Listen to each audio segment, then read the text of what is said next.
Animatsiya tomoshabin yoki tinglovchi e'tiborini kerakli joyga qaratishga yordam beradi. Masalan, muhim fikrlar yoki kalit so'zlar paydo bo'lishi animatsiya orqali ko'rsatilsa, auditoriya ularni yaxshiroq eslab qoladi. Harakatsiz slaydlarga nisbatan animatsiyali elementlar ko'proq qiziqish uyg'otadi. Axborotni tushuntirishda animatsiya ko'proq ishlatiladi. Misol uchun, murakkab jarayonlar, masalan, qandaydir ish jarayoni, mexanizm yoki konsepsiya ketma-ketligi animatsiya orqali oddiyroq qilib ko'rsatiladi. Bu narsa auditoriya uchun tushunarli bo'lishini ta'minlaydi. Endi slaydlar orasidagi silliqlik o'tishlarni yaratish. Slaydlar orasidagi o'zgarishlar birdan bo'lib ketmasligi kerak. Uning uchun yumshoq, ko'zga yoqimli bo'lishi uchun animatsiyalar qo'llaniladi, ishlatiladi.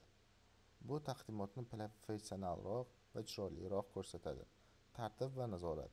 Taqdimotchiga ma'lumotlarni bosqichma-bosqich ochish imkonini beradi.